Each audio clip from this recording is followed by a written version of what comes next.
wabarakatuh. Jadi dalam video kali ini kami akan melakukan wawancara dengan narasumber yang telah kami temui saat ini. Kami akan melakukan wawancara dalam topik pengusaha sukses. Sebelumnya agar lebih mudah, ayo kita perkenalkan. Boleh.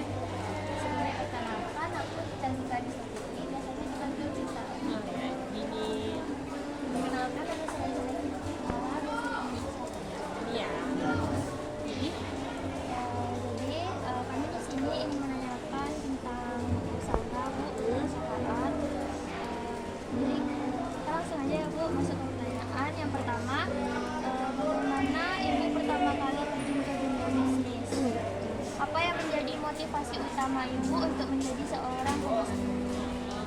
ya di sini kan usahanya begini tentang kalau sekarang kan musim nih buketan, karena kan anak kuliah dia ada acara kafe atau sempro, pasti hadiahnya sering kebanyakan orang ngasih buket ya kan. Jadi awal mulanya tuh berdirinya di tahun 2021. Saat itu saya masih kuliah di mahasiswa tingkat akhir, mau kompre juga saat itu kan. Jadi awal mulanya tuh karena iseng aja ngasih teman. Kalau dibeli kan lumayan juga tuh harganya. Jadi karena itu kan kreativitas kita. Kebetulan di jurusan kuliah kan jurusan desain komunikasi visual juga, jadi kan ibaratnya anak seni gitu kan. Jadi bikinlah, daripada beli bikin gitu kan. Bikin awal mulanya cuma ngasih ke teman. Jadi awal mulanya ngasih ke teman, nah temannya satu lagi di mana tuh beli ini gitu kan. Saya bikin sendiri, bisa tuh pesan katakan boleh. Jadi awal mulanya dari situ aja. Nah sampailah dia pesan dari mulut ke mulut sampai banyak orang yang pesan. Nah, saat itu masih di Umaga, masih di sama teman. Setelah itu seiring berjalannya waktu, 1 tahun pas kan di 2021 tuh di akhir Juni.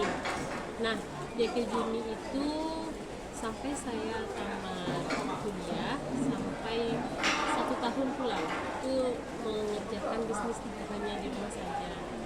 Setelah itu baru buka toko di Jalan Jati. Itu awal mulanya berdirinya karena keisengan aja, dan emang cuma karena ngasih ke teman aja. Jadi banyaklah orang yang besar. Itu aja sih awal mulanya.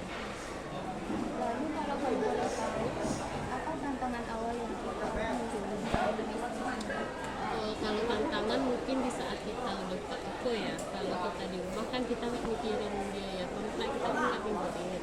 Nah kalau di toko ini kita mesti ada tantangan bagaimana supaya kita dapat membayar sewa toko. Nah tantangannya tentu di buketnya lagi, di biaya kan, biaya tuh tantangannya, modalnya tentu kan.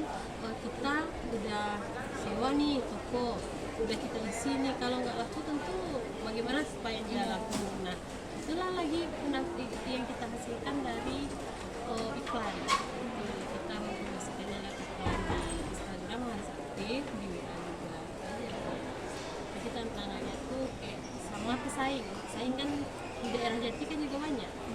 Kayak cuman namanya rezeki kan nggak tertukar kan. Nah itu aja sih.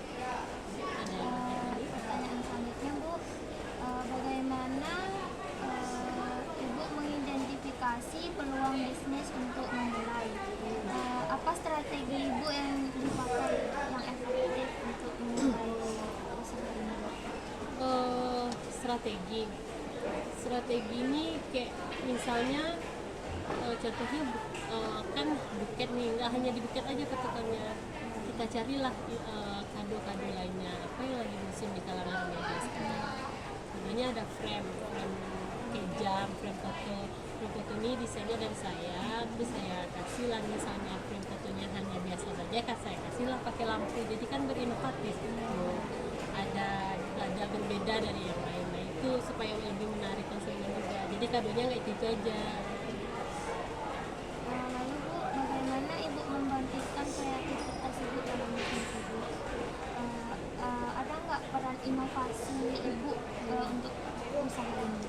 Ya, kalau di buket contohnya yang biasanya hanya seperti ini aja uangnya, misalnya susunannya kan, nah kita kasihlah bervariasi, misalnya ada bentuk buket kayak gambar bulan kan ada tuh dibuketkan, nah juga ada kayak gitu, jadi lebih mencari ide-ide yang baru supaya orang tuh tidak itu aja, jadi ada variasinya itu. Lalu bagaimana ibu membagi waktu antara bisnis sama kehidupan pribadi?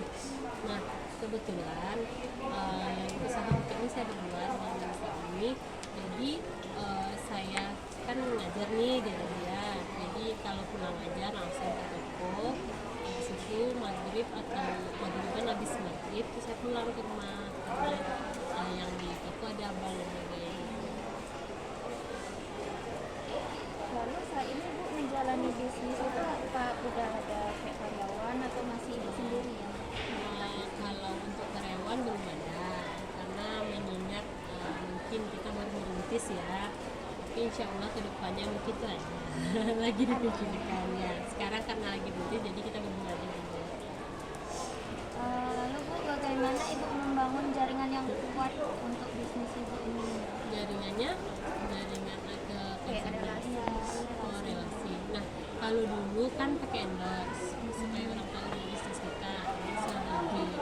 Nah setelah itu udah banyak yang tahu, apalagi kita udah buka di pinggir jalan, otomatis kan banyak yang sekolah pilihan gitu kan. Jadi yang udah ke toko mereka balik lagi, alhamdulillah. Dan kita menjual harga mahasiswa dan anak-anak sekolah. Lalu bagaimana rencana bisnis ibu ini untuk jangka panjang? Jangka panjangnya, kalau menurut saya sih kalau perbukitan ini kayaknya di masa yang akan datang masih musim, karena itu pasti bakal wisuda. Jika tidak ada wisuda kan nanti acara kayak ulang tahun, hari biru contohnya, pas perpisahan itu udah musim pakai buket. Kalau dulu kita pas di TK aja kita nggak ada pakai buket, kan sekarang anak itu udah pakai buket. Nah itu Ulang tahun juga. iya, jadi kayaknya itu udah yang kedepannya masih terpakai lah usahanya.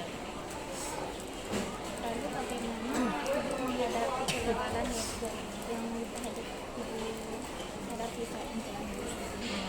Kegagalan contohnya sepi ya, sepi orderan gitu. Di saat sepi itu kita nyetok aja terus, kalau kita nyetok pasti ada aja nih. Itu aja sih pakainya, kalau misalnya sepi nyetok aja terus. Bagaimana pengaruh teknologi zaman sekarang di bisnis itu? Pengaruh teknologi itu besar kali, contohnya aja di media sosial kan. Nah, di media sosial banyak orang yang order, jadi lewat media sosial lah sebagian besar orderan. Pengaruhnya besar kali, dampaknya besar kali. Lalu bu, apakah ada mentor ibu itu untuk usaha ini bu? Mentor yang mengajarkan? Ya. Enggak, saya ngajar, saya belajarnya di Pidi aja, belajar sendiri aja. Dari buketnya yang jelek, alhamdulillah sekarang udah kreasi di tangannya udah mulai bagus. Lalu bu, bagaimana ibu mengidentifikasi atau beradaptasi dengan perubahan harga pasar?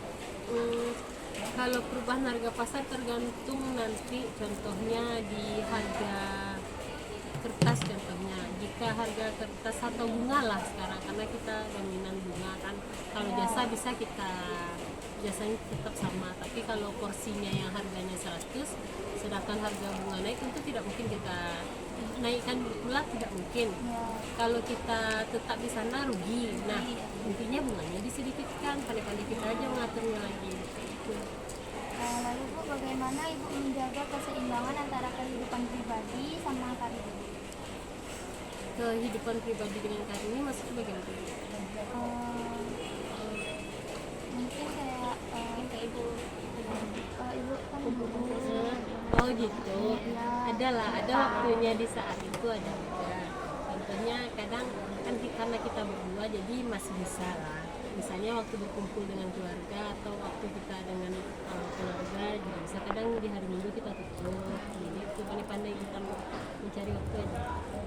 Karena kita kan usaha sendiri jadi nggak ada yang ngatur kan. Biasanya sendiri. Lalu bu, bagaimana ibu melihat perkembangan usaha ibu untuk di masa depan? gimana ya, kalau melihatnya insya Allah nih, insya Allah kalau masih bertahan lah ibaratnya apapun, karena kan udah jalan 2 tahun nih, kalau bisa kami ingin membuka cabang lainnya. Kami boleh tahu mungkin pendapatan per bulan ibu dari usaha ini? Kalau bersihnya kadang belum, maksudnya ini masih kesemuanya ya, kadang sebulan itu kalau emang nggak ada acara atau apa itu sekitar 4-5. Tapi kalau ada acara itu sampai kadang 5. Nah, tapi itu belum masuk modal, masih itu udah bersihnya, masih itu bersih semua, masuk belum dikeluarkan yang kotornya yang ini. Kami bisa minta nasihat ibu untuk usaha kami. Boleh. Apa minta apa tadi? Nasihat. Oh ya, kalau selagi muda, kalau bisa gimana ya, kalau ada kalau kan kita belum tahu nih lapangan peluang pekerjaan bagaimana, kalau kita ada skill kembangkan usaha di bidang apapun termasuk bidang makanan, kan sekarang lagi musimnya makanan malahan yang kebanyakan sekarang kan anak kuliah. Nah jadi walaupun mulainya dari kecil-kecil aja, contohnya jualnya ke teman-teman aja dulu, nanti kalau udah tahu buka stand jadi gimana gitu, jadi itu aja sih. Baik Bu, terima kasih atas waktu Ibu sudah meluangkan waktu untuk kami wawancara Bu. Mohon maaf mengganggu waktunya Bu. Tidak apa-apa. Kami akhiri, assalamualaikum warahmatullahi wabarakatuh.